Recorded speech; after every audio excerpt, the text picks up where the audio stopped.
The Magic Flute. While I was staying at my grandparents' house, grandmother used to tell me stories in the hours of dusk, when bats darted back and forth under the rose-colored sky, and the little courtyard was fragrant with evening blooms. My favorite story was about Grand-Aunt Number 2, who lived in the second of the 8 houses great-grandfather built. One evening, grandmother told me that she would take me to visit Grand-Aunt in person the next day. Grandmother had told me that Grand-Aunt had been the only child of one of the richest families in town. She was huge in build for a Chinese girl, which proved unfortunate, for in the tradition of the Chinese aristocracy, women folk were treasured for their daintiness, and as a child she had had smallpox, so her face was pockmarked. With these 2 things against her, it was fortunate that she would inherit her family's vast riches. Her parents decided to marry her into another rich and powerful family in town, that of my great-grandfather. Great-grandfather had 8 sons. Which one would ask her to marry him? The 2 families discussed and decided that Grand-Uncle Number 2 would be the one. He was tall, slim, and very handsome. He also wrote poetry and played musical instruments. They agreed, with his artistic talents and good looks, coupled with her money, these 2 people would complement each other's families nicely. In those days in China, the bridegroom and bride would not meet each other before the wedding. Grand-Uncle Number 2 had heard some rumors about Grand-Aunt, and he wanted to have a glimpse of her before he consented to the marriage. The 2 families lived on the opposite banks of the Grand Canal, which had been built 1,000 years before and was lined with willow trees. The viewing took place on a day in mid-spring. The willow blossoms filled the air like snowdrifts. High above a smoke of verdant green, the prospective bride showed her face at the window for a brief moment, with the rest of her well concealed. Grand-Uncle Number 2 pretended to saunter under the willows on the other side of the canal. He could hardly see Grand-Aunt, but he gave his consent. Grand-Aunt's family, greatly relieved, rejoiced that they had finally found the right match for their only daughter. The date was set, and an elaborate wedding planned. On the wedding night, when Grand-Uncle went to the wedding chamber, he saw what a big woman Grand-Aunt really was. When he lifted her wedding veil and saw her pock-marked face, he fled from the room. Grand-Uncle left for Beijing the next day. He did not come back for a long time. When he returned, he brought with him a beautiful, dainty concubine who had been a showgirl. He left the concubine and their son with Grand-Aunt and took off again. Years passed. Grand-Uncle Number 2 always came home just long enough to leave behind his other concubines, of which he had 4. This was his revenge for the deceitful marriage arrangement, people said. The 4 concubines bore him 13 children, all 13 of them called Grand-Aunt Mother, and their own mother's aunt. Grand-Aunt had brought all her wealth with her into the marriage. She had money and children in name, but no husband. Then the children grew up. One by one they left her and never came back. That night I couldn't sleep, for I was too excited thinking of Grand-Aunt's house where 13 children had grown up. I discovered that the house was even larger than grandparents'. As grandmother and I were led into an inner sitting room, a sweet fragrance wafted through the air from one of the courtyards. Grandmother and I waited. Then from the half-moon-shaped doorway emerged an old lady with maids supporting her on either side. Grand-Aunt was like a mountain. On the top of her head perched a small bun of white hair.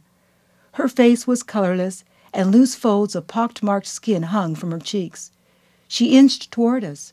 On her bound feet was a pair of embroidered slippers so small that even my feet were too big for them. "This must be your granddaughter," she greeted grandmother with a tiny raspy voice. "The last baby born in your house." Her careworn smile was kind. She asked one of her maids called Ching Fong to fetch a big black lacquered box with gold dragons and a phoenix painted on the lid. Inside the black box there were sections filled with pale green winter melon rinds, black watermelon seeds, brown Chinese olives, sugar-coated white lotus seeds, and big amber dates. She offered grandmother the sweets, but grandmother politely declined. Then she asked Ching Fong to bring the big box to me. "Go on, take as much as you want." I took a big piece of winter melon rind preserve, and she ate one herself. I began to like her. She chatted slowly with grandmother while I looked around her ample room. All the furniture was in a dark cherry color. The sofas were covered with embroidered cushions. Several large vases painted with plum flowers and orchids stood on the floor. Scrolls of painting of Chinese landscapes with layers of mountains and streams hung from the walls. The shiny dark slab floors reflected intricate cloud designs carved into the furniture. After lunch, the two old women sat down for another long chat. Then Grand-Aunt turned to me. "What do you like to do at your grandmother's house?" she asked. I searched for an answer and finally said, "I like to listen to grandmother's stories." "Your grandmother is very good at telling stories. I also have many to tell. Would you like to stay with me for a few days?" I looked at grandmother. "Dear sister-in-law, why don't you let the child stay? I'll have Ching Fong take good care of her," Grand-Aunt said. "You're not used to children in the house any more. She'll tire you out," grandmother objected. "Let her stay with me for a while." Grand-Aunt almost pleaded. She turned to me. "I have many stories I can tell you." "Can I stay with Grand-Aunt?" I asked grandmother. "All right. Tomorrow I'll send Wang-Ma to bring you home." Grandmother rose to leave. With her maids at her sides, Grand-Aunt and I saw grandmother to the door. "Come and sit by me," Grand-Aunt said afterwards. "Tell me about the place your family lived during the war." "We lived in the countryside. Father had to work in Chongqing. He could come home only once a year." "How many brothers and sisters do you have?" Grand-Aunt asked. "I remember you and your older sister. I have another sister and one brother. I have 13 grown-up children. They all left me before the war. Your grandmother has only one daughter, your mother, and now she has brought all your children home to see her. My mother had to bring my sisters and my brothers back to Nanjing because my brother had typhoid. The doctor said he would have better care in the city. I'm the only one here. None of my children are here. Not one came back. It's a long story." I had just heard my grandmother's story about Grand-Aunt the night before, but I listened on. The servants and I never knew that the war had already started. When we finally realized the danger we were in, it was too late. I had sent the male servants ahead to the countryside to prepare for our arrival. We had gone to the countryside every year during the summer to escape the heat, so I thought it would be safe for the women folk to take the short trip alone. We got out of the front door and saw people running in all directions. Fear appeared in Grand-Aunt's hazy eyes. We went down the steps to the canal, and a boatman steered his boat toward us. My 3 maids and I were all so scared. I held my jewel box in my hands. The boatman smiled at me and said, "Lady, give me your box first. Then you can get on the boat easier." I handed him my jewelry box. He snatched it and turned his boat around and steered away. I had no money except the jewelry my mother had given me when I was your age. I had kept for all those years. In a second they were gone. Our hopes to escape were also gone. Grand-Aunt had such a painful expression on her face that I couldn't bear to look at her. "Now," she sighed, "let's not talk about sad things any more. Let's go and sit under the magnolia tree." It took us a long time to get to the magnolia tree with Grand-Aunt moving so laboriously on her bound feet. The gigantic tree was in the far end of the courtyard that was neatly paved with stone slabs. The sweet fragrance of the magnolia flowers permeated the air. We sat down on a stone bench under the tree. I looked up and saw sunlight making translucent webs in the foliage. "When the moon is full, the tree is even more beautiful," Grand-Aunt said. "The spirit of the magnolia tree comes and plays his flute." "What does the spirit look like?" I was immediately fascinated. "He has a white beard and wears a white Chinese gown," Grand-Aunt said. In the afternoon, Grand-Aunt took a nap, and Ching Fong took me to the nurseries and playrooms where Grand-Aunt's 13 children had grown up. Each of her children had had his or her own wet nurse. "It was noisy around here all the time, but pleasant," Ching Fong said to me. I was so glad that another child is finally in these rooms again. The playrooms were full of toys, strange and beautiful ones, that I had never seen before. Those were made for the children. They had their own school also. Ching Fong took me to the schoolroom. The desks and chairs were stacked up in a corner. On the teacher's huge desk, the children's old notebooks were still piled neatly, all of them covered with dust. On the top of the pile was a wooden stick. This was used to punish the children when they wouldn't learn. Ching Fong showed me how heavy the stick was. Then Ching Fong took me to a carved wooden gate in the adjacent courtyard. She told me that she used to have opera troupes come in to entertain, and the performers would change their costumes behind the carved gate. On adult birthdays, even the concubines, the children would be treated with an opera performance. They didn't have to go anywhere. Everything was provided for them here in this house, eating, sleeping, studying, playing, and watching operas. But when the feathers on their wings were grown, they all flew away, she sighed. She took me to the music room, which was on the other side of the courtyard. There was a large glass case against one wall, and in it hung many musical instruments. There were several reed-like instruments of various lengths. The children were made to play musical instruments because your grand-aunt liked music, but they seemed to hate the lessons, and none of them learned. Ching Fong opened the case. I asked her if those reed-like instruments were Chinese flutes. Yes, these long ones belonged to the master of the house. I heard that he was a talented musician and played the flute beautifully. This one was said to be his favorite. Ching Fong pointed out to me a long, slim flute made of purple bamboo. It's such a shame that the master left the house so quickly after we arrived. He and the mistress both liked music. The little toy flutes here were made by a male servant, Ching Fong said, showing me several short faded green bamboo flutes. The servant and I and 2 other maids were all part of the mistress' dowry. We had been bought by her family when we were 12 or 13. He grew up tall and too clever and good-looking for his own good, she continued. He had a pair of hands with slim, nimble, long fingers, and he made these flutes for your grand-aunt while she was still the young mistress at our own home across the canal. But after coming to the house, he became too protective of her, and he was sent away.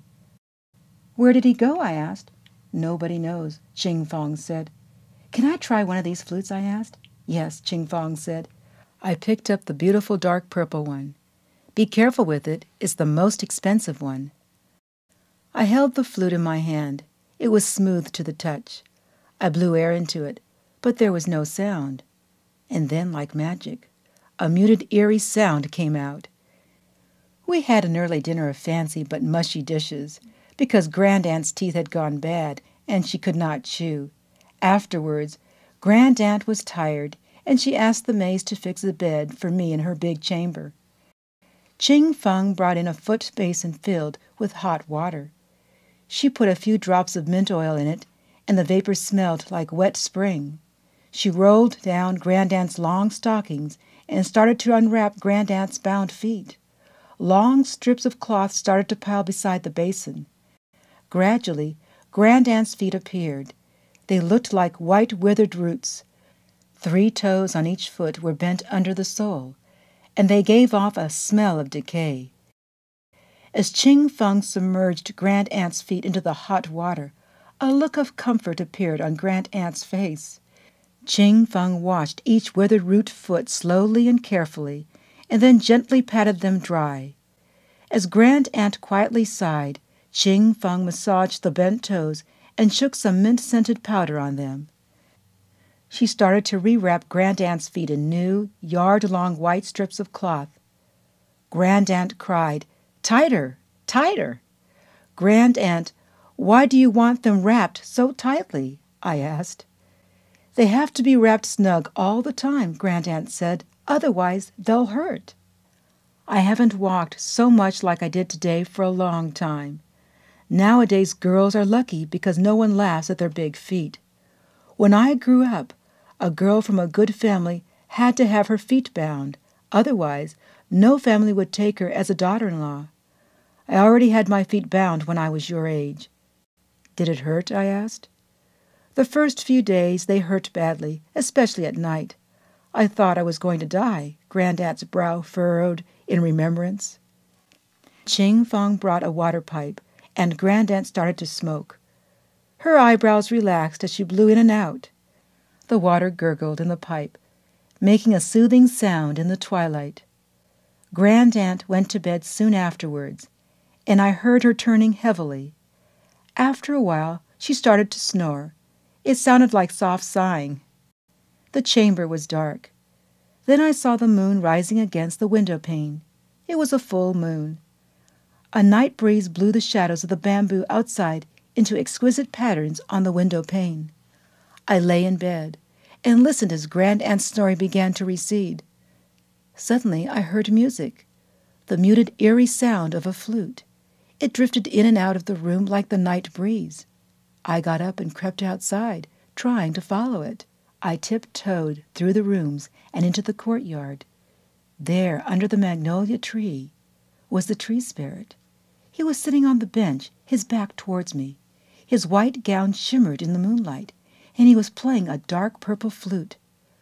I was so excited I could not move. The flute had become alive in his hands. One moment the music was haunting and wild, the next soothing and tender. He must have played for a long time, then he stopped and stood up. He was tall and slim in his white gown. In a moment he disappeared at the other entrance of the courtyard. I ran back to Grandaunt's room. Grandaunt was sitting up in bed, still like a mountain. She seemed to be in a world of her own. She had not noticed that I had gone out. "Grandaunt, Grandaunt, I've seen the tree spirit." I couldn't catch my breath. "He wore a white gown and—" "Yes," Grandaunt said. "Don't tell anyone. He'll never come again if anyone else knows about this." "I won't, Grandaunt." A smile appeared on Grandaunt's face. Her enormous face, with folds of pock-marked skin under the eyes, lit up in the dim moonlight. It almost looked beautiful.